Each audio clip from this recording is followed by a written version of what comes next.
I am delighted to introduce Noel Casey. She, maybe some of you remember, presented for us when we were on Zoom during the pandemic. Noel is a community organizer, social activist in Westchester County and in the Hudson Valley for the grassroots organization of RAPP, Releasing Aging People in Prison.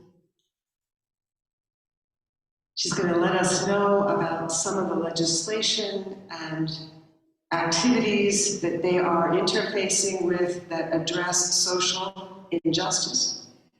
And I am delighted. We are also going to be joined by a gentleman named Michael Love, who is coming to us from his house of worship, and we'll be speaking also, and he'll come in as he comes in.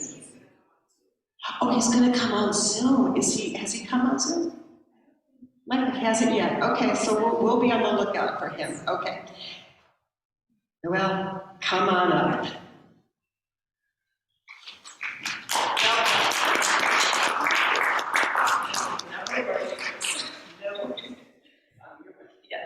Good morning, everyone.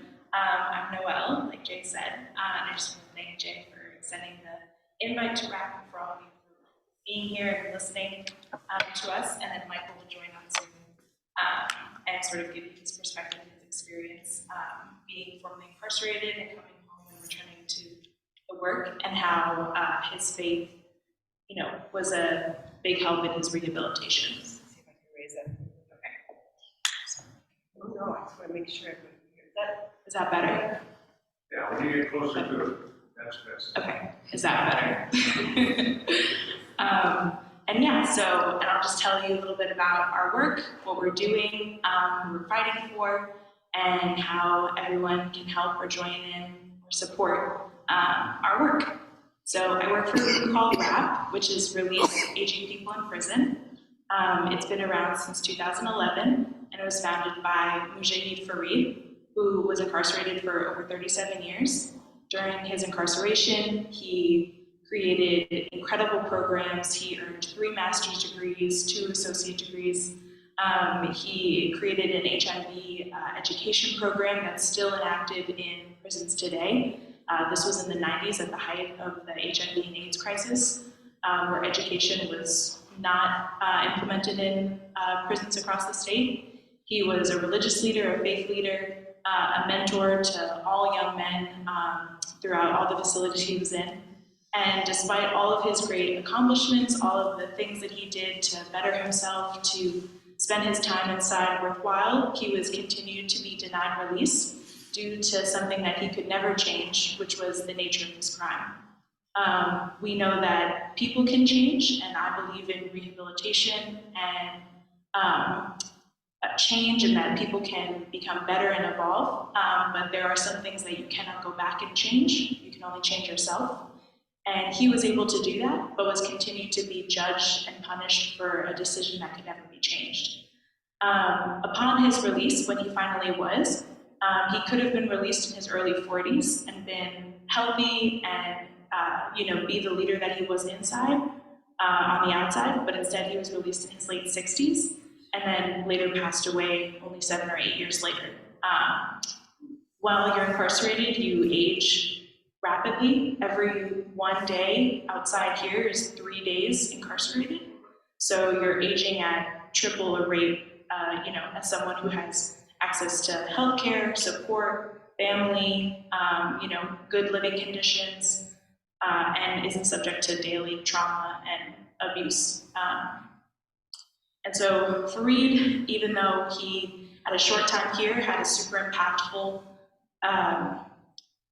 impact on RAPP and the people who are connected to it, and that's how I got involved. He basically wanted to end death by incarceration and give hope to people who would rather otherwise die in prison. And he did that through founding RAPP with 2 other women, Kathy Boudin and Laura Whitehorn. Kathy, who unfortunately passed away last year, but Laura, who is still here and very much involved in our work. And the three of them decided to work on trying to get people released, specifically with focusing on elders. And they came up with these two pieces of legislation, elder parole and fair and timely parole. The focus being on the parole system and the lack of empathy, the lack of understanding of why crimes are committed, the lack of understanding of how people can change and be better, and focusing and trying to restore the parole process to a system that recognizes people's humanity and not a system of perpetual punishment and caging. And so the two bills basically allow for people to be seen for who they are today and not something that happened 20, 30, 40 years ago. See people for the commitments that they've tried to make in their life to be better, to improve, to heal, to atone for things that they have done, and to return to their communities and be thriving members of society, faith leaders, coaches, parents, grandparents, and just live regular, sustainable lives with dignity and, be able to be a part of the world. And so the two bills, this is like technical language, but just so everyone understands like what they are, is elder parole basically says that anybody who has served at least 15 years inside and reaches the age of 55 could qualify for parole. So it's not a get out of jail free card, it's not anything like that. It's just an opportunity to have an interview, essentially that you would maybe not have if if you're potentially sentenced until you wouldn't see the parole board until you're in your 70s or your 80s. This would allow you to do that. The average age of death in prison is only 58 years old, so 55 is considered elderly, and that's determined by the Department of Corrections. So our bill says that when you're an elder, when you're 55 and you've served at least 15 years, both of those things have to happen, then you can qualify for an interview. And that's all it is, really. The parole board will still have a chance to see you and interview you and decide whether you're ready for release. Because the system typically denies folks, our other bill, Fair and Timely, basically restores the process to an assessment for release rather than a former resentencing for a crime that you were already sentenced for.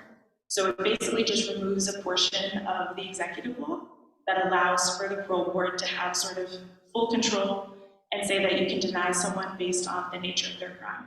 Something that can never be changed, something that, as I mentioned earlier, people can change and people can improve, and people deserve a second chance, I think. And that bill basically allows for the parole board to judge people for who they are now and not something that they did 20, 30, 40 years ago, and give them that second chance. If they still determine that that person is not ready for release, they can go back and try again in 2 years. But after 15 years, and if you're 55 years old, I would hope that there would be some level of change, and folks know that if they know that there's hope, then they will work hard in order to make that board, essentially. I feel like, can I open for questions, or should I keep going? Because I know I lay a lot down, there's a lot of information. And is Michael on? Because that would be a great transition point, I think. Would that work for you? Yeah. Okay. I don't see him yet. Oh, he's not on. Well, who said? Okay, I don't think Michael's here yet. Okay. Okay. He's not on. No worries. But yeah, so the work that RAPP does in order to pass these bills, in order to help this legislation, is essentially through various advocacy efforts. We meet with legislators, we hold town halls, we do presentations, we rally, we have marches, we do public outreach, we go outside of facilities, outside of correctional facilities, and talk to family members. We do a decent amount of just outreach and work to try to help change the narrative and to empower people who have been impacted by this to get involved. The majority of people who work for RAPP are formerly incarcerated men and women or their family members. I myself have never been incarcerated and don't have loved ones who have been, but am very much called to do this work through a racial justice lens, which I think a lot of people can understand. There's, in New York State alone, nearly like 70% of everyone in New York State prisons is Black or brown or non-white, and that doesn't sit right with my spirit and my soul. So very much why I feel called to do this. I think, I'm getting a little emotional about it just because I think sitting in a room of a lot of white people talking about it feels very upsetting. And I think people can understand that if they see and talk to the people that we work with. I hope Michael comes on because he will be really great to hear from. But yeah, so that's the work that we do.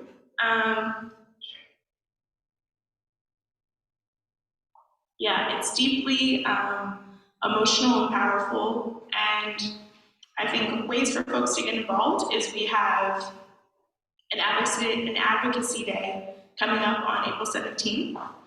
We go up to Albany State Capitol and we meet with legislators from your district and people who make decisions and make laws that affect our lives daily, and we ask them for their support. We have nearly majority support for these bills. We're basically just trying to get them over the finish line.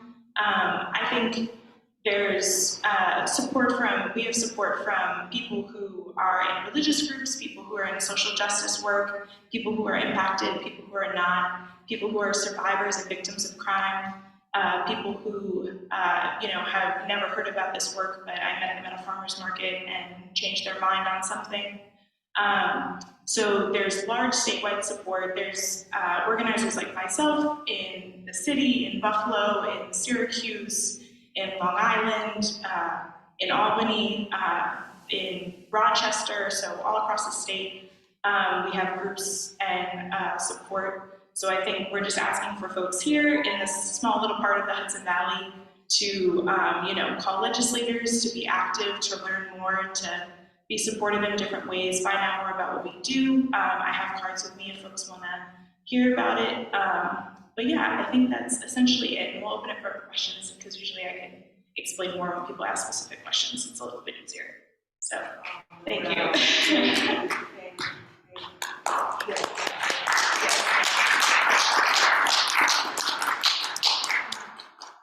think if you have the microphone, for the people on Zoom, that would be helpful. Sure. Noel, thank you so much for your introduction to this today. I joined RAPP last month after attending a couple of advocacy days in Albany. So I'm a white woman. I don't know anyone who is incarcerated. But I went to Albany and really became a witness. I knew nothing about the criminal justice system, and I had kind of assumed if you were sentenced to 20 years to life, come 20, if you did everything that you were supposed to do, you were rehabilitated, that you would be paroled. I just thought that was it, 20, 25 years, you were paroled. I heard elderly parents talking about their sons who had been denied parole 6, 8, 10 times. And when you're denied parole, you have to wait 2 more years for your next hearing. And I've also heard that sometimes people don't tell their families that they're coming up for parole because their families can't take it when they're denied. Yet again. So the system is just, I don't know what, it's not part of the 21st century, it's just not. I was naive, I thought prisons were supposed to punish and rehabilitate. And it looks to me like it's endless punishment. when you're in prison, there are people watching you all the time. It's very hard not to have complaints against you.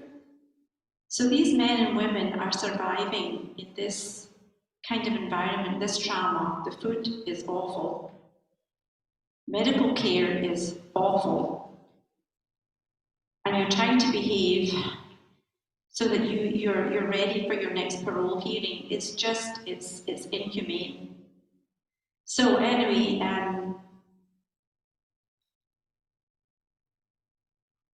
you know, I didn't know what I could bring to this as an older white person, but I think even to witness is something. And I've made calls. I've been to Assemblyman Jacobson's office, who's really not helpful on this. If you want to know, he does not think that 55 is too old. Assemblyman Jacobson. I don't know how old he is, but he thinks 55 is too young to get that opportunity for parole, and he's adamant. He didn't even want to talk to us the last time we were in Albany. He just sent someone saying, "I can't do it at 50, not at 55." So anyway, if you can, please get involved. It is. Noel, how many elderly people are in New York State prisons now? Every 1 in 4 people. So out of 35,000 people incarcerated, about 25% are considered elderly. So it's a big issue within New York State. There are very ill people still in prison who are no danger to anyone. I don't understand why they're not medically released. But anyway, that's my 2 cents.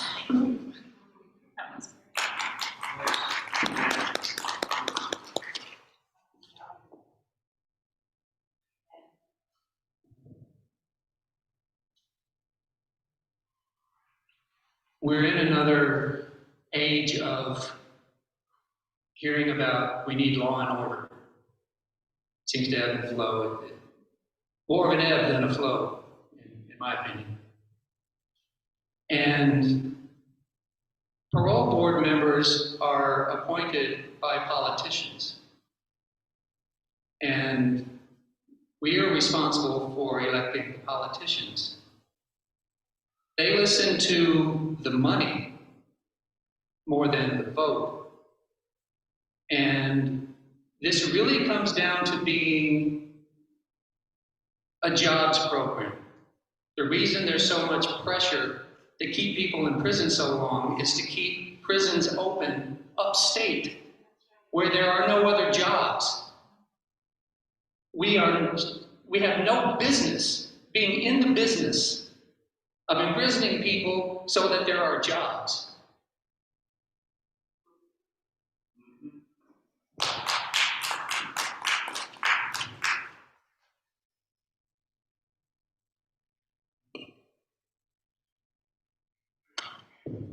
Yeah, I'll offer something to this topic too.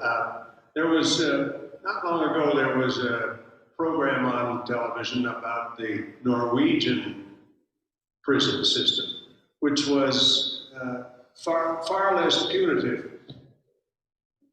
We have an extremely punitive society. They always think that every misstep deserves the maximum punishment, and it doesn't really serve the society. I think the Scandinavians would be a better model for us. And I think reintroducing people back into society, I have visited prisons and they're unhappy places. So I agree with you. Thank you for your message today.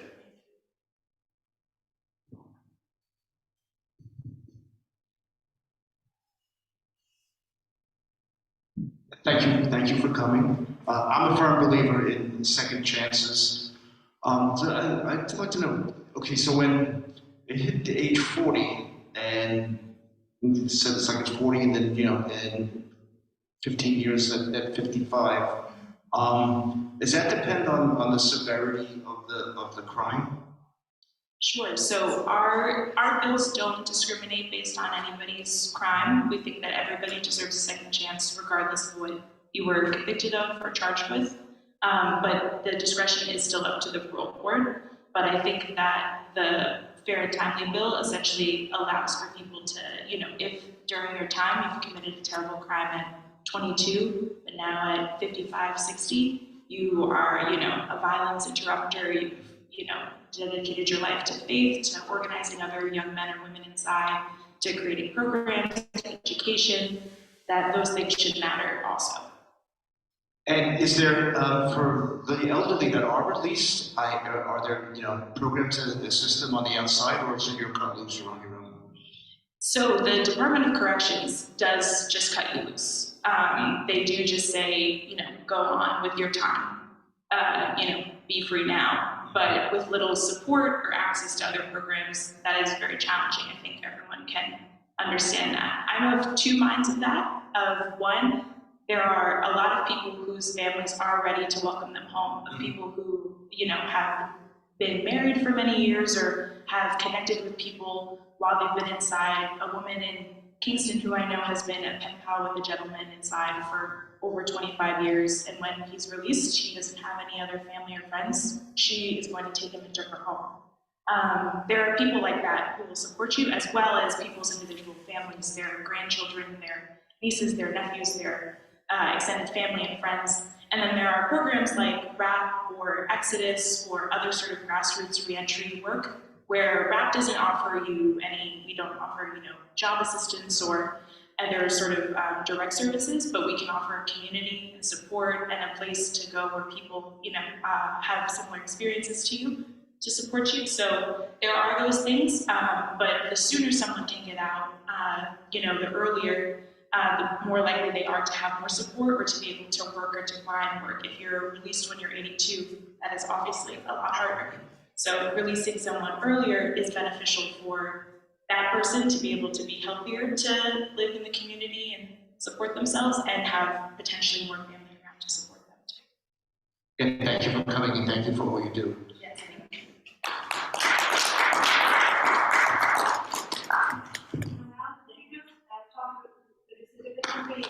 Sure. Yeah. So I think folks also, there's the, idea, and I think similar to what the other gentleman said about the law and order, and we don't want to release criminals. The folks that we're talking about, this particular group of people who are over this age, is a less than 1% recidivism rate. So that's essentially no one going back or like when they're released, committing some crime and being re-released. When you're inside, they're deemed lifers because they potentially will die in prison if they have a life sentence. And those gentlemen and women are often much more committed to rehabilitation and committed to being better and have, I think everyone knows the older you get, the more likely you are to make better, smarter decisions that are more beneficial, less impulsive. You understand there are consequences to your actions. You have more to live for. So I think there's a level of the older you get, the less likely you are to commit violent crimes. Statistically, that is proven. And as well, the recidivism rate is much lower. You're much less likely to commit a serious crime again as you are petty theft or, the things that sort of led people there in the first place. More serious crimes, you are much less likely to recommit again.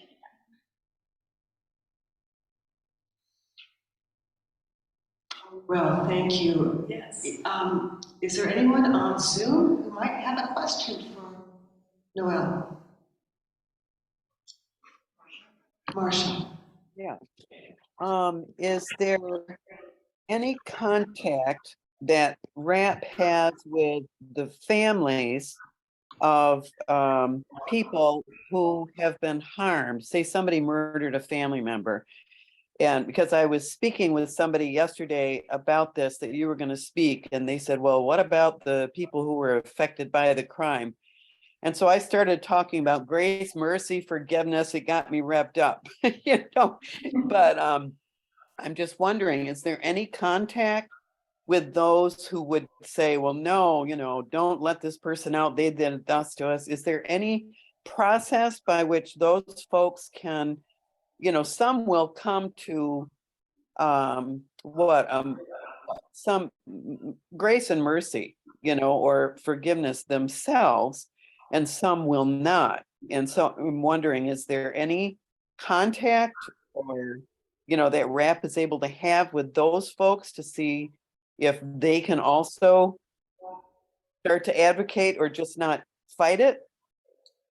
Yeah, no, that's a great question, Marcia. So we don't personally have contact with, if someone was released and whoever the victim or survivor of their crime is, we don't necessarily communicate with them. But to 2 points to that question is RAPP has done a lot of outreach with survivor groups and with crime victim groups.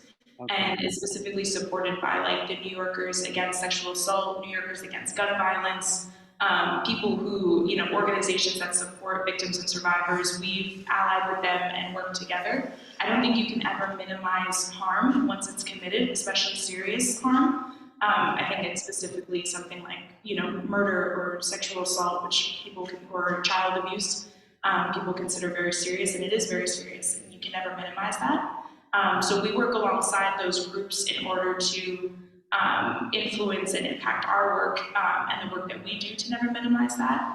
And then as well, a lot of the people who have committed harm are also victims of harm themselves a lot of times. There are people who are victims of child abuse. I think literally it's like 89% of women who are incarcerated in New York State are survivors of domestic violence. So there's a lot of intersection between harm doers and people who are victims or survivors of harm. And so I think, the same communities that are often impacted by incarceration of Black and Brown communities are also the same communities impacted by this harm. So there's a lot of intersection there. And I think there's a lot that is harmed by this system of then, say there's two people who one may have, harmed another person, and then this person maybe is no longer living, but the other person gets sent to prison. Both communities, both families, everyone is impacted, has lost someone, and has really been deeply impacted. And I don't think we can continue to move on or heal if this one person is continued to be punished and sort of locked away, throw away the key. We're turning a blind eye to the actual healing and wound that has been there.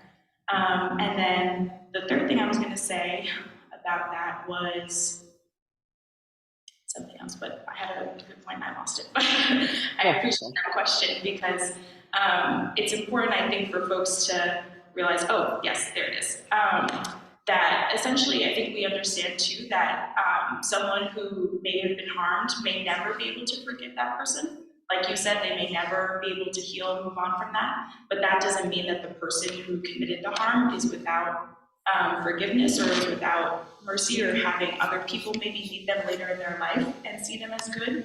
And so I think, the decision of whether someone is ready for release cannot be rested solely on the opinion or the feelings of the person who was harmed, even though that person's feelings are 100% valid.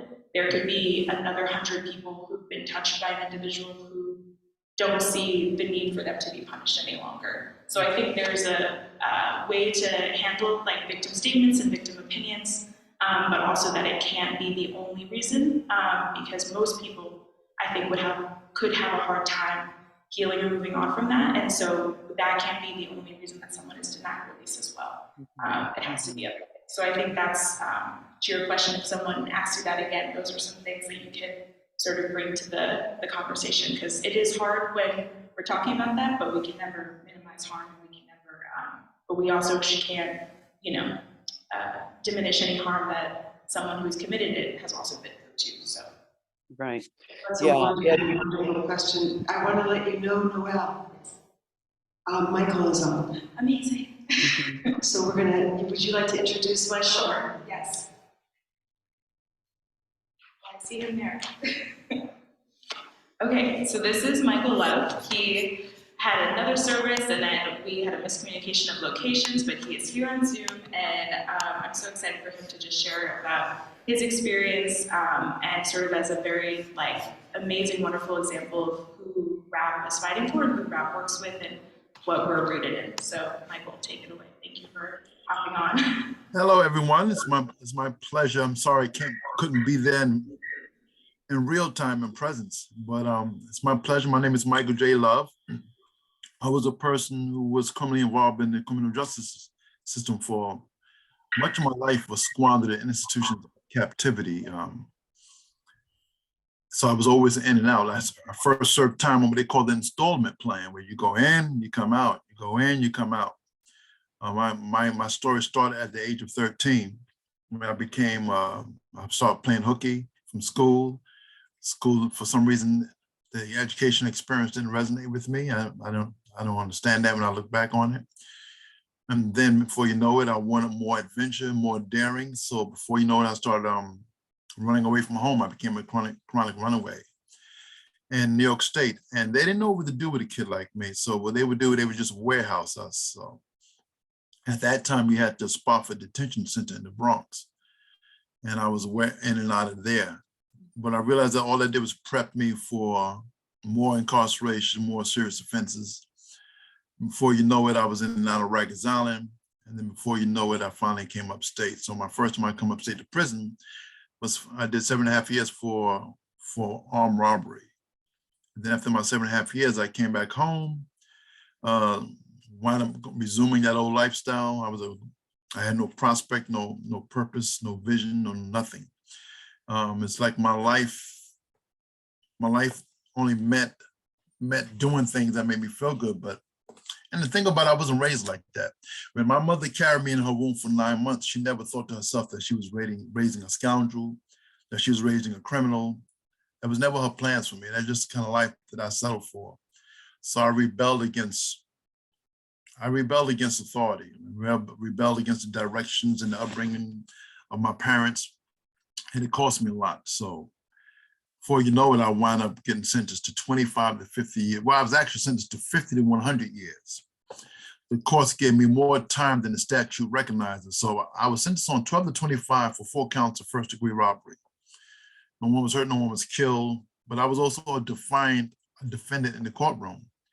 So I'm sure that exacerbated or frustrated the judge as he went to to sentence me, and that he had such a defiant defendant. And that's why he gave me 50 to 100 years, more than the statutes recognized. So my sentence was eventually reduced to 25 to 50. And I wound up doing just that, 25 to 50. But I have to say that while most of my life was squandered in and outside of captivity, that experience was the first time in my life that I was broken.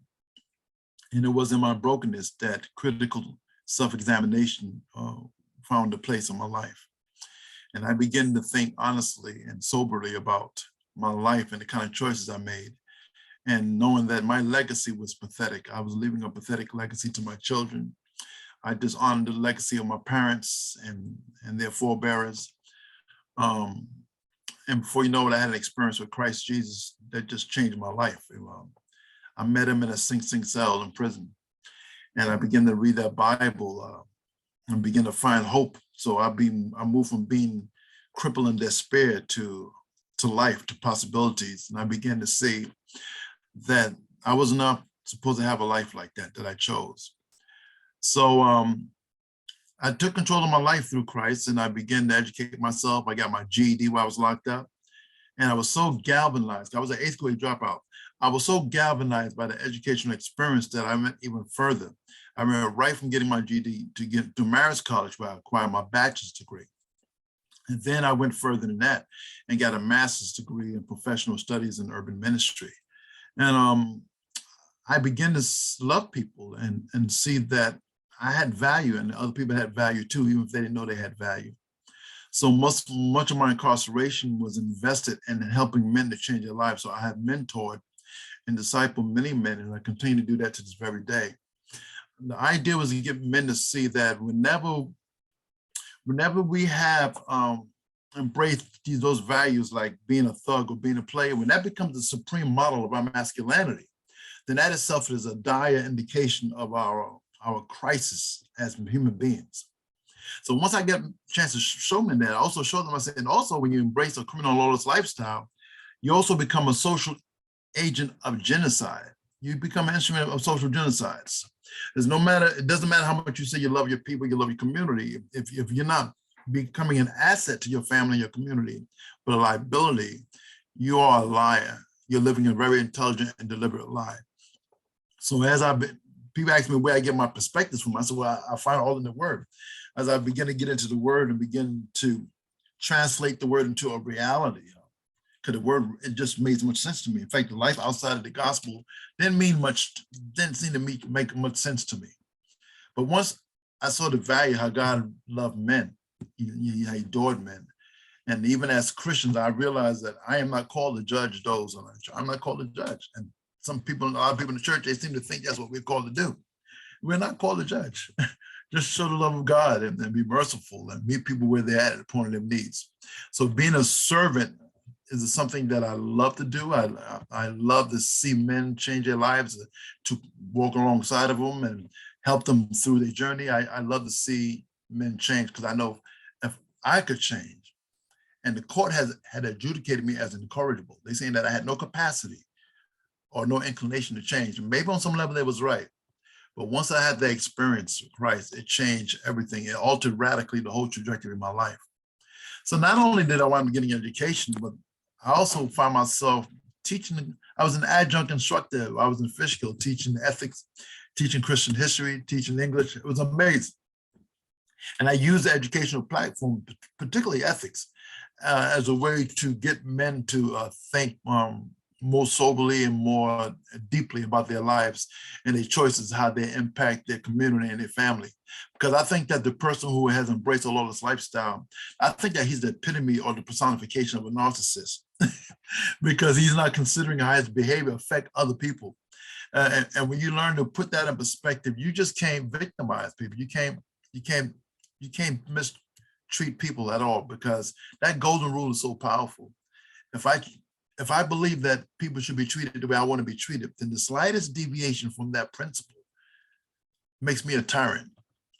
So I get guys to see that, to think about that. We have incredible discourse about these things. I realize that a lot of guys in prison, they just haven't had a way of integrating a sound and healthy perspective or worldview of life.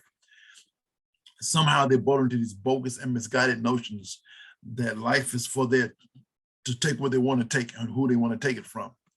The idea is to humanize men, and as men are reconciled to their humanity, then ultimately they're reconciled to all humanity.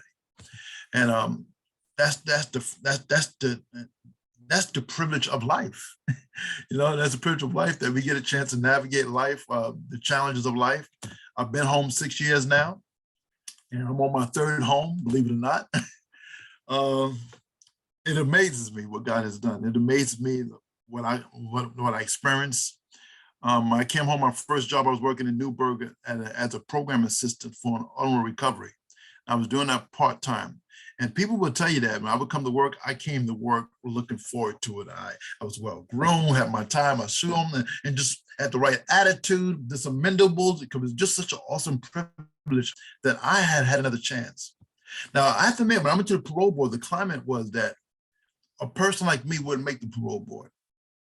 I was a poster child for being hit multiple times, because the climate of the New York State Parole Board is, where the parole board is primarily designed to evaluate whether a person is ready for release. What the parole board tend to do is we impose sanctions on you. In other words, so if you get 25 to life, that means in 25 years you go to the parole board and they're making the determination or evaluation, rather, if we release you, would you be a threat to society? Would that compromise promoting public safety, or would you do well in society? And the parole board has not taken that position. Their position is, well, they want to keep punishing you every 2 years. And think about that. Think about if you want to come to the parole board in 25 years, and then every 2 years they hit you, and now you come to your 5th parole board after 10 additional years.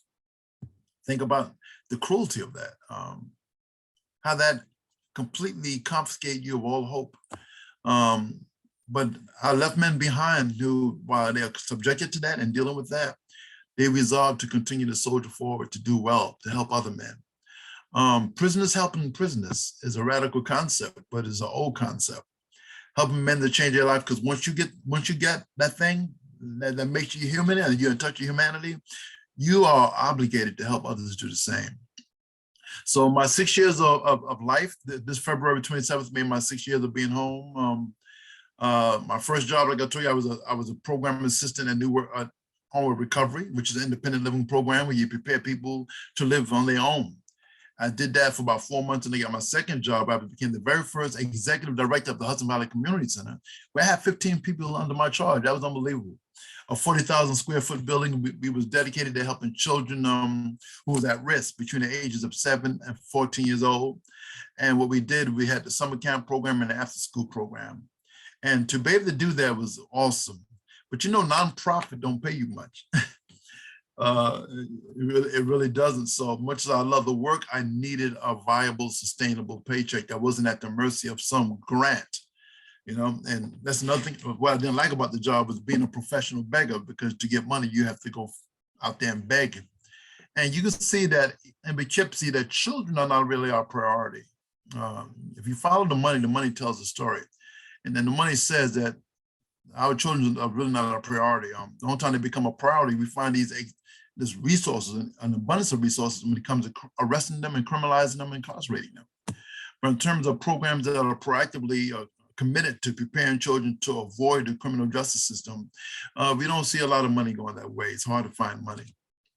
So I wound up leaving that after about a year, and I wound up doing a job I always wanted to do since I was a kid, and that is driving buses and tractor trailers.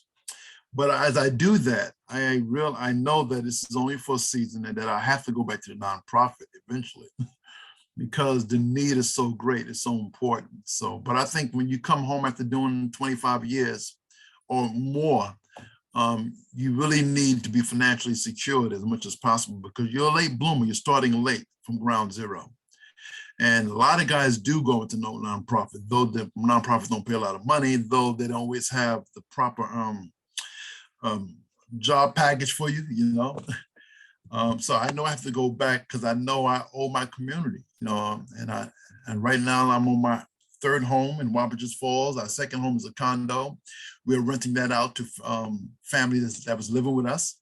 And now we live in this beautiful Victorian home that was built in 1849. It had so much character. And we rent the second floor and the third floor to people. And I conduct Bible studies for men in my basement. My basement is very nice. It's like a family media room. And we just deal with men issues according to the word of God. And let me tell you, the men, I have 19 men that come there. One who's the runs a legal aid society in Poughkeepsie. Another who is a retired correctional officer from Greenhaven, and he was a lieutenant. A third one who was a city councilman for Poughkeepsie twice. So men from different walks and background of life who have this gospel and this Jesus in common, and who want to know how to become more authentic and more devout and more worthwhile in their faith. And we deal with issues that a lot of churches don't talk about, because a lot of churches, when they do Bible studies, especially big churches, they're really just preaching to you. It's really like a sermon. It's that linear approach from the pulpit, you know what I mean? So in my Bible studies, we sit in the circle, okay, everybody is equal. I don't instruct, I just facilitate the direction of the discussion. And the only time I might become instructional is for, sound doctrine, it's correct for doctrine. But I find that I don't have to do that because the quality and caliber of men that's in my group is such that it's incredible, so we're all equals. And that's a wonderful feeling. And then after we have the Bible study, we have a big fest. We eat good. And I find that the eating part is another level of intimacy and fellowship where men begin to break off and talk to each other. And so my Bible study is going to be 19 men, and pretty soon I won't be able to have that Bible study in my house. We'll find some place to do it at. But I believe that people are valuable. And I believe that no one should be defined by the worst bad choices they made. Remember, this judge, Harold J. Rothwax, had adjudicated me as being incorrigible. He said that I couldn't change. I could amount to nothing. And to be honest with you, on some level, I believe him. So on a level, I had internalized that long time ago, that I cannot become anything. I cannot amount to anything worthwhile, and there was no need to. But there's people that's poured into my life, who invested in me. There's people who saw my possibilities. There's people who saw my potential, my worth. And even when I couldn't see it, they saw it and invested in it. And that's the baton that's been passed on to me, and that's the baton that's being passed on to you. That people are worthy, and even if they don't know it. So RAPP is not saying, listen, just release guys because they're 55 years old and they've been locked up certain times. That's not what RAPP is saying. RAPP is saying is give them a chance to go to the parole board sooner than before, so the parole board can evaluate, in fact, if these men are ready for release. Because I know I left men behind who will be very valuable in society if they had a chance. There are men who I go visit. There are men who I write about 15 guys, that's my prison ministry, part of the ministry. I write 15 guys behind the wall. There's men who call me, and I know they would be such an asset if they'd be here, like Felipe Concepcion. He has 50 to life. So the 25 life that he gave, the first time, he was guilty of that crime. The second 25 life, he didn't do that crime. He's not guilty of that. And he knows, he trusts God. He said, listen, Mike, I'm just going to put my head down and do what God has called me to do and serve. And his consistency, his tenacity of faith, his love, his perseverance while subjected to conditions of radical incarceration is nothing less than miraculous. It's incredible. But you see, we're human beings, real resilient. People are like that. We don't need to be defined by our worst choices.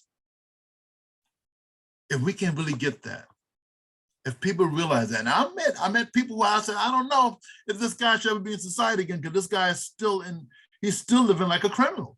He's not learning. He's been locked up 25 years and he's still stabbing people up. He's still selling drugs. Those kind of guys, they're not ready for society.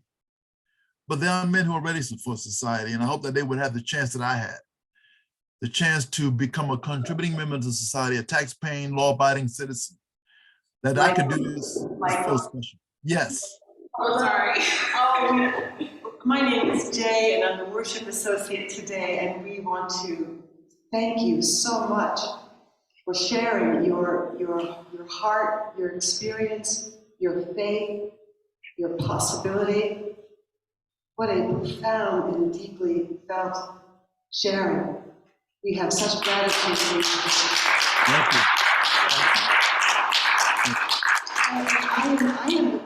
I am the keeper of the time here. I understand. I thought that you might, and I appreciate that you do. I don't think we're going to have time for questions unless, yes, you have touched all of our hearts. And may you touch our actions also. Really, thank you, Michael. Thank you for having me. Oh, thank you. Yeah, you can feel his passion, so that's what we have to say. Thank you, Michael, just for coming. I appreciate you so much, and just sharing your story, it always is very inspiring to me, so thank you. You're welcome.